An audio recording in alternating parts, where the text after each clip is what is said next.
So, Robin was looking around for ideas to bring in people into a general discussion. And I'm a historian and anthropologist who works on science and technology in East Asia. And I work a lot with East Asian colleagues, as does Brian. And John, I believe we're all on on the advisory board of East Asian Science, Technology and Society, an international journal. And one of the key themes there is uh, basically, does STS translate directly into non-Western societies where it was initially conceived and developed? So I thought, since this is such a cosmopolitan group here, it might be a nice discussion for a retreat. And I foolishly agreed to start. So with that, I will begin my little paper, which is basically how well does STS's theory and practice travel across space and through time? Well, I won't talk too much about time here today, except to talk a little bit about changes in the People's Republic of China. I was asked to talk about China as a way of focusing it, and I have two interlinked questions here, which is first, how smoothly does what is essentially a Western theory, STS, and its associated practices travel to or transplant into such a different environment as the People's Republic of China? And my second interlinked question, how has this environment changed within the PRC in recent years, and why does this matter for STS? So, as a historian and anthropologist, I take as my point of departure the question of techno-scientific cultures. What do different social and political actors within a society at a particular specific conjuncture think that science and technology are? What is their place in the human condition, the shaping of power relations? What do they tell us? What can they do? What should we use them to do? And what should we not use them to do? So these, I think, are some core assumptions underlying STS research in any place at any time. But how do these assumptions, values, and agendas entangled in the techno-scientific cultures of policymakers, researchers, industry, the public, how do they coincide or conflict? This is what Ari was talking about earlier. How does this interplay translate into action and practice?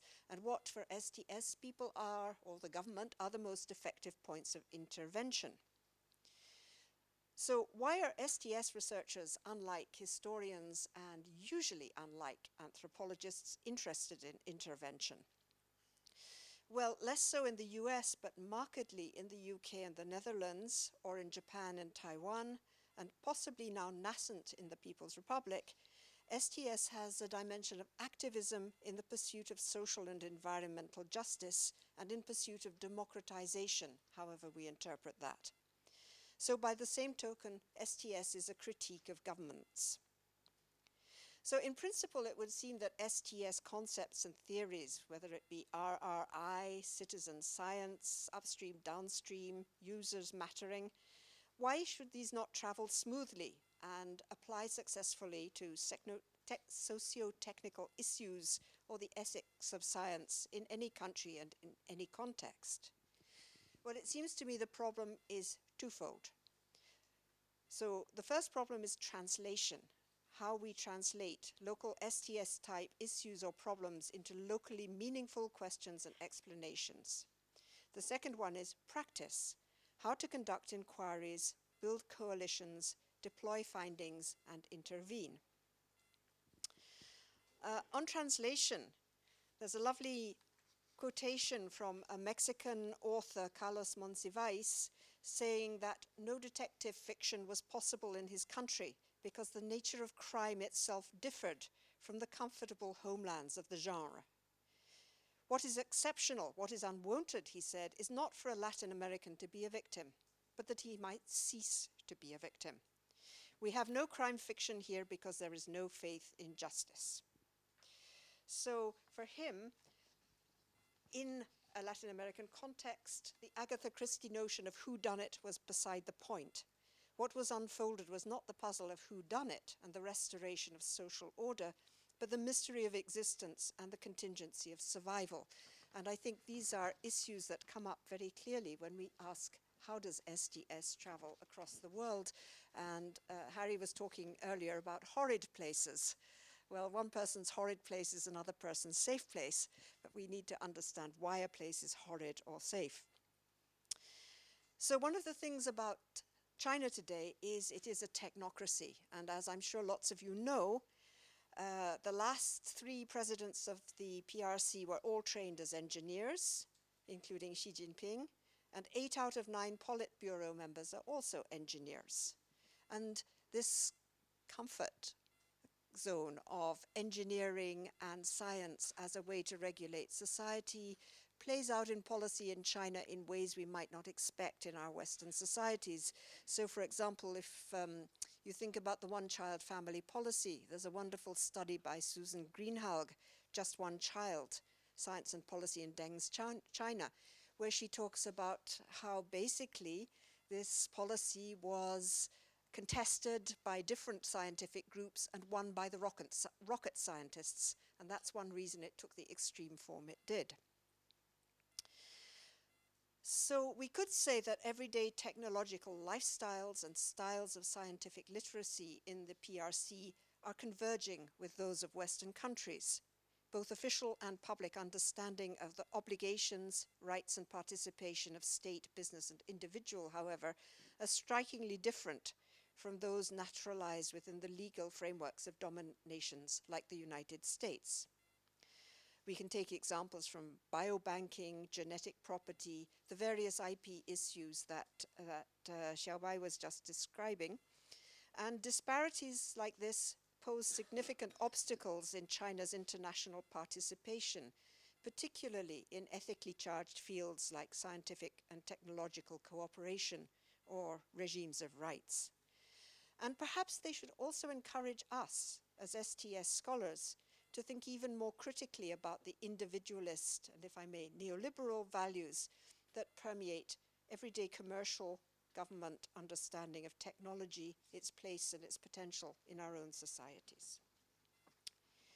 So that was the issue of translation. I now want to look at practice. And the big question for me these days, as far as China under Xi Jinping is concerned, is whether STS is even possible. To take just one arena in which STS is frequently applied. As in other late industrial nations, the Chinese public, consumers and producers, are increasingly concerned about the damage and risks associated with technology, worker safety, pollution, industrial risk, genetically modified crops, the nuclear question, and so on.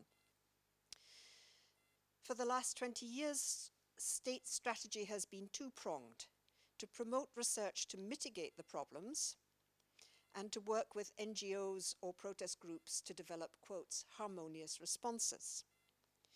But since Xi Jinping became party chairman and president in 2012, and now also director of the armed forces, there has been a significant change. Under Xi's immediate predecessors, the government was inclined towards a politics of accommodation and prevention. In addition to, quotes, working with NGOs and civic protest groups, the government's methods of internet censorship, for example, were designed and applied less to stifle criticism per se than to prevent collective mobilization. And here again, I think we have an example of a thicket, as Xiaobai was just referring to. There's so much going on there. How do you know who's on your side? Under Xi, however, the suppression of dissent on the internet and elsewhere has become quite ruthless. Scientists are warned to distance themselves from Western values, whatever those might be, and state tolerance for environmental or any other form of civic activism is at a low ebb, with many NGOs being disbanded. It remains to be seen whether scientists and citizens will be discouraged from pursuing their agendas, but clearly, for the moment at least, it's politics rather than economics which is once again in command. Well, this change in the philosophy of governments in China should provide many fascinating cases of shifts in research agendas and policy for us as STS scholars, but this can be done most safely from a distance. Under the new regime, most applied STS research and its associated forms of activism now carry much greater risk within China than we in Western Europe are accustomed to.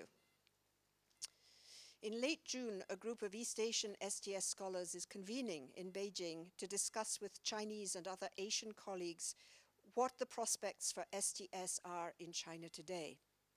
I hope that this department may attract one or more of the participants in that meeting to come to Edinburgh in November for its 50th anniversary conference between history, sociology, and politics.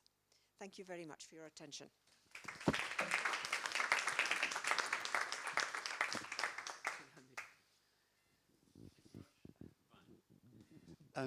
Thanks, Robin, and thanks, Francesca, for kicking us off, and also apparently for having proposed me for this particular panel role.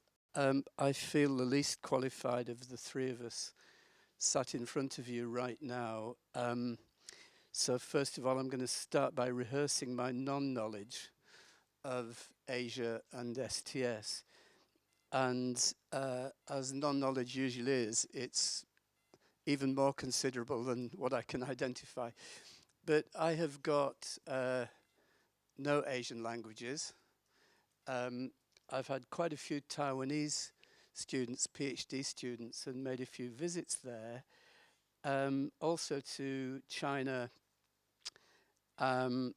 including one ESRC project with David Tyfield, who does speak Mandarin and has spent a considerable amount of time in China doing the fieldwork for that project, which was actually about cosmopolitan science and techno-national idioms of science in Europe and China. With John Urry, my sadly departed friend from Lancaster too. A few Chinese PhD students which were proposed at Lancaster with me came to naught basically because of the ways in which the China Studentships Council operates. No tuition fees, living fees, but not tuition fees. And Lancaster's policy, unlike Edinburgh's apparently, where I think you do a loss leader, I think only Edinburgh and Cambridge do this, you actually pay the fees of Chinese students, as I understand it. Lancaster doesn't do this, so basically Chinese PhD students don't get to visit for anything more than a month or so to Lancaster, if they can get a UK visa, of course. No more on that score for now, please. But I've got a very limited basis for talking here then about Asia as method, and I will make some observations on that, but maybe kicking off from the point which Francesca just made about China as technocracy, and the ways in which when, as I've done, I've been invited to go to China to give talks, lectures, whatever, on STS in Europe, North America. And I've basically found myself speaking to mainly historians and philosophers of science, and very few, if any, sociologists of science or STS scholars. And I know part of the point of one of the invitations that I went to Beijing for was precisely to try to change that constellation, if you like, within Chinese higher education and academic research and teaching. But it's still very much an entrenched syndrome, as I understand it. Now, I know that Edinburgh's enjoyed a lot of STS students from China, and I've met and worked with some of them now colleagues back in China. But that structural character, if you like, of the interaction relationships, I think is worth noting, and maybe even discussing if that's appropriate to take it on a bit.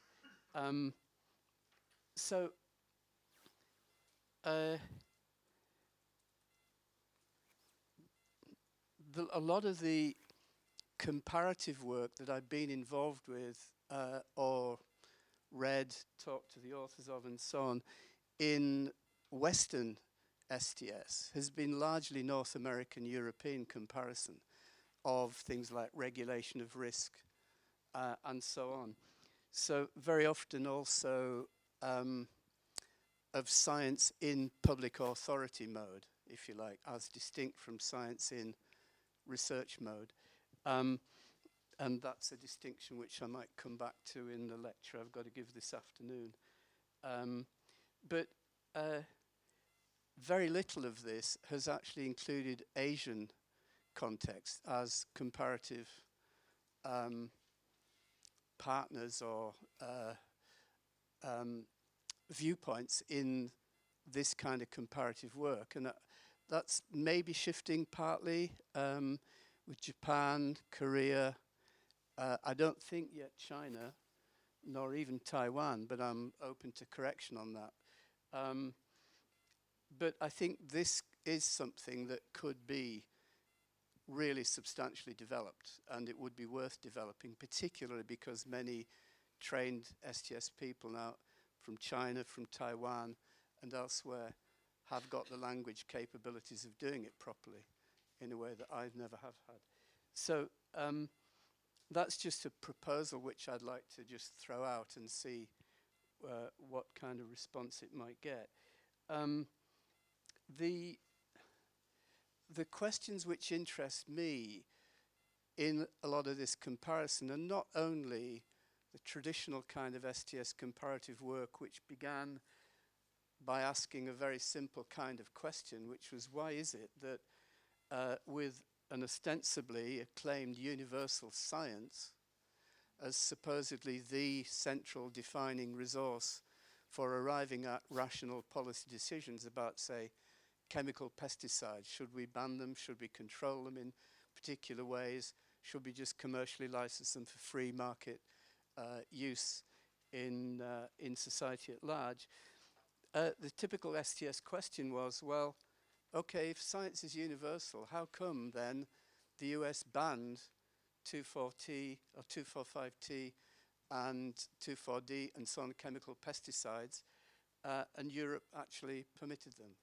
What's going on if science isn't actually determining these outcomes in supposedly rational policy systems of those kinds?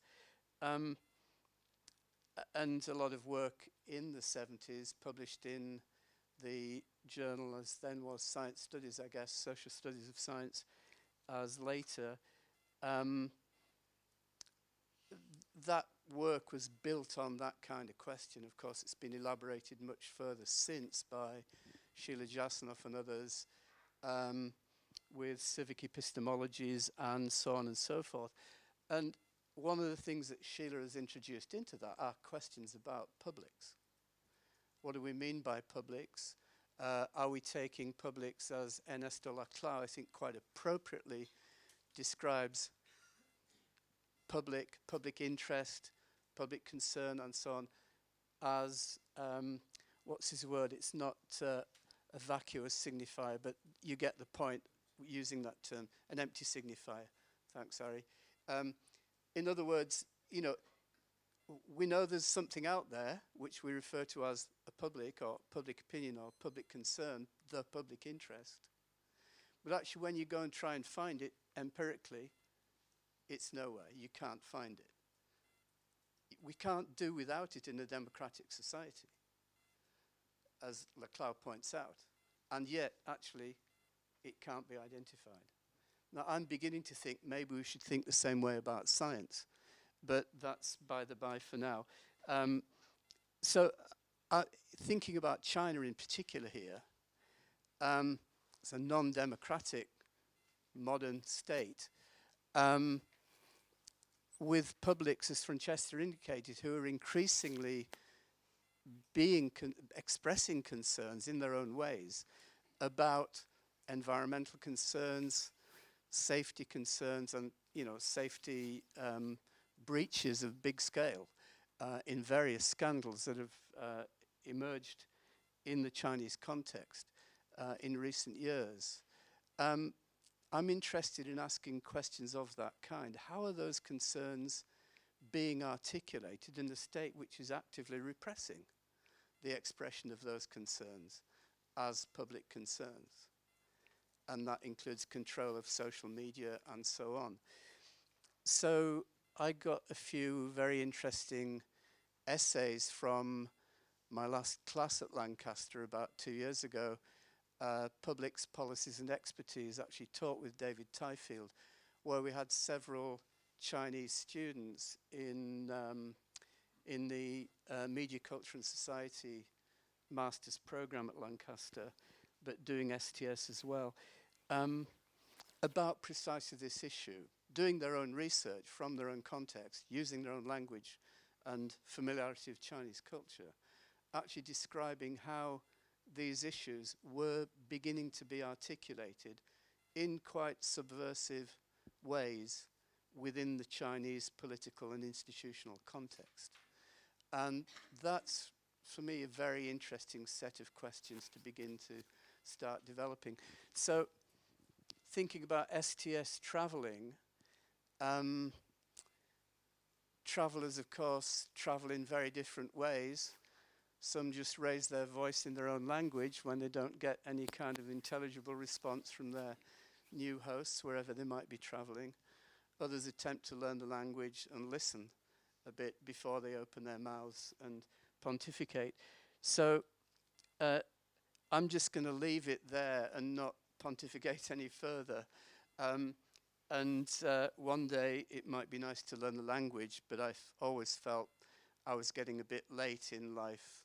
I can't even do my Italian and German properly, nor even my French, before I start thinking about Mandarin and all the other languages of those parts of the world. I'd love to, but. So how do we travel? Modestly, and asking reflexive questions about our own STS as we move into, as guests, in those new contexts, and hopefully in collaboration with people who can do it. So, thanks.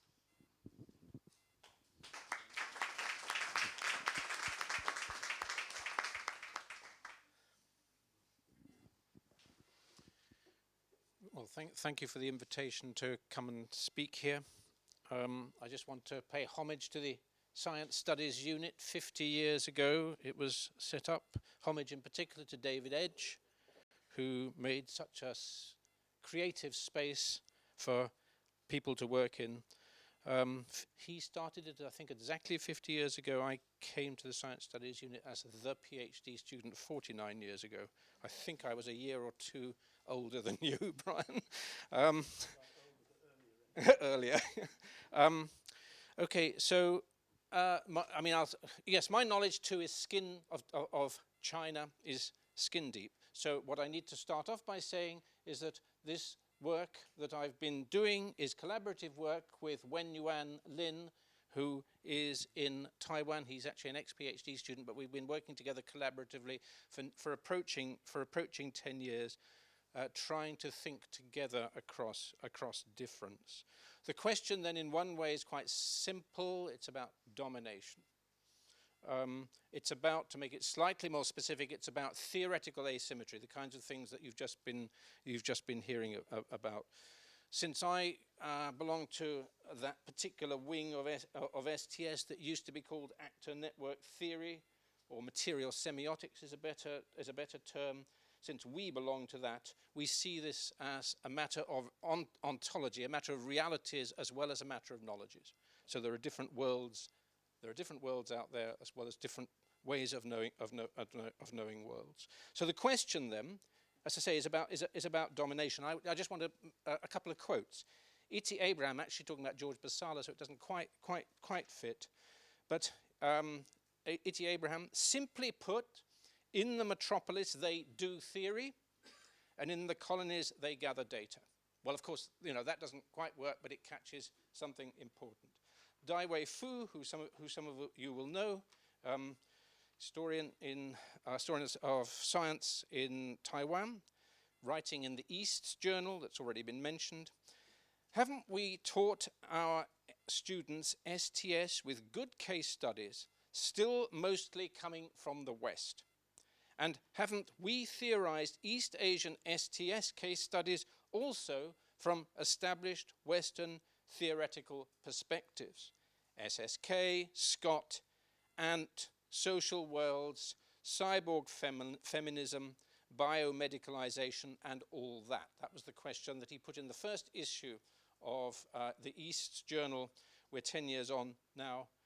Something has changed, but not sure how much. So we're interested, Wynne and I, in thinking, trying to think symmetrically about theoretical resources, though that term works poorly. Theory works poorly in this context. We're interested in exploring the politics and analytics of treating non-Western and STS terms of analysis symmetrically. That's what we try and do.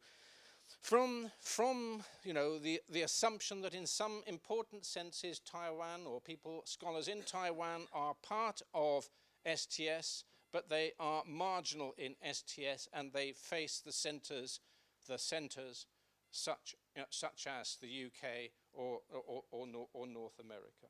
So that's the issue. What would it be to theorize differently and more symmetrically? Now you can do this in a variety of ways. It's obviously highly complicated. For me, my moment of truth, you know, the kind of thing that Brian was talking about sort of going out and raising your voice. For me, the moment of truth came when I on my first visit to Taiwan, when I was asked to go and talk about actor network theory and all that, and I talked about actor network theory and all that in a series of seminars, and I was advocating non-coherence, or so-called mess, as sort of one of the arguments. And a particular member of the seminar, Sin-Sing Chen, professor who worked on religion, then described how he had taken his students to the annual outing of the goddess Matsu. Sorry, my Chinese is non-existent, the pronunciation will not be good. And this annual excursion of the goddess ended up with around about 1 million people trying to get into the temple. It was complete chaos. There were fireworks and so on. I mean, and he and his students got nowhere near the place. Furthermore, when they asked people what was going on, there were 75 different versions of what was going on. There wasn't a single story at all. So he then said, respectfully, Professor Law, I think I want to argue that messy method at this moment here in Taiwan, the struggle against grand narrative in general is not that productive. Okay, you know, a slap across, a kind, well-meaning, I mean, an appropriate slap across the face. I should have seen it coming. I was disconcerted, and I mean disconcerted in the Helen Varane sense of the term, that sort of bodily feeling that she talks about when two systems, two worlds combine together in ways that are non-productive, in ways that are startling, in ways that upset the core assumptions that are embodied in us. So I was disconcerted at that point. So the point is both in a sense intellectual, but also about different worlds, about different kinds of bodies. And if you talk to people like Wynne, he's not alone, he says there's a kind of bifurcation between what goes on in my head, which is filled with clever theory, sort of learned from people like me or us in this room, and my body, my Taiwanese body, is different. So I don't know. How long do you want me to go on? Ha ha. Well, you don't have just one go at it, so you can come to a stop when you feel like it, and then you can come back to it. Well, okay. I'll try one thing, and then we'll see. I mean, Wynne and I have spent some time working together on the relations between Chinese medicine and biomedicine. This is his empirical area, not mine. So I depend on him. And the particular place I want to go to is a consulting room in Taiwan. Dr. Li, she is jointly trained in biomedicine and Chinese medicine. That is possible in the Taiwanese system. And we're consulting. Wynne and his partner go there every week. I went along with them. But at any rate, all sorts of things are going on that are completely strange to me, you know, a product of the West. But sort of one of the things that happened was that Wen Yuan took some biomedical test results. He'd been to the hospital and had a series of biomedical tests, and he showed Dr. Li these tests. And you know, they discussed the tests. And this is a quote translated from Dr. Li. She says, "Oh, these tests are sort of quite interesting. They're negative." And Wen Yuan says, "Well, you know, sort of how can you sort of have biomedical tests in Chinese medicine or words to that effect?" And she said, "The pulsation, that's the Chinese taking of the pulsation, tells us about the overall dynamics and functions of the meridians, but it doesn't tell us about all somatic morbidity. So we can also make good use of biomedical tests." Well, I found this startling. I could not imagine going to my doctor in Market Drayton, Shropshire, with some results, if one can imagine such a thing, from a Chinese medical practitioner and the doctor saying the same thing. The pulsation is quite useful. It rules out certain things, so we'll attend to a particular kind of somatic morbidity. There's a mode of reasoning, something like that. I mean, we can play with the terms, but there's a mode of reasoning or a mode of practice going on for Dr. Li that is foreign to biomedicine, I think. I mean, we can debate. We risk getting into binaries that are too sharp. But that's sort of one of the points that we want to make. And what we're interested in is what happens if you were to use that mode of reasoning, which is sort of syncretic, though the term is very flawed. It adds things together. It's additive.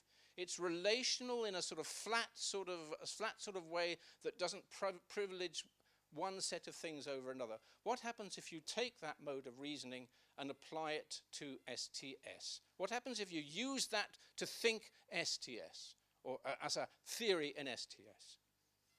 That's our question, and it's much too simple. You know, what the words I'm about to use are much too simple. We don't have time. Roughly something like this. Biomedicine asks us to be reductive, perspectival. It assumes there's a particular world. Okay, so maybe as we attach ourselves to our actor networks theories or our Scots or whatever it is we're attached to, that's where we are. Something like that, I'm not quite sure. Chinese medicine, as I've already said, is syncretic, hybrid. Objects in Chinese medical practice are relational and contextual.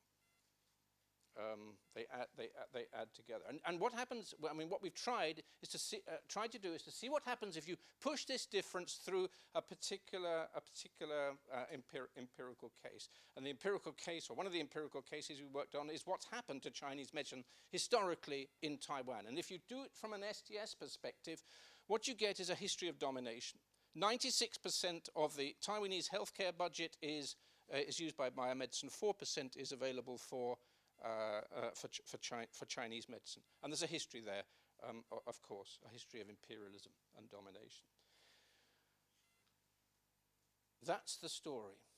If you look at it from a Chinese medical point of view, Chinese medicine has worked historically by accretion. Even the original Chinese medical texts are already collages of different versions or different medical practices. So accretion or addition is completely basic to that way of thinking, that way of practice. In which case, biomedicine, looked at in that way, biomedicine simply becomes the latest boy on the block, or whatever the metaphor is, the latest addition to an already syncretic, hybrid and accretive tradition that has been going on for 2,500 years or whatever it is. And if you look at it that way, then what's happened, it's not that the STS story about domination and subordination is wrong, but you get a different story. This is just business as usual. And that's what Dr. Li is doing, business as usual. The explanation we get in our STS, if we do it that way, is quite different. Thank you.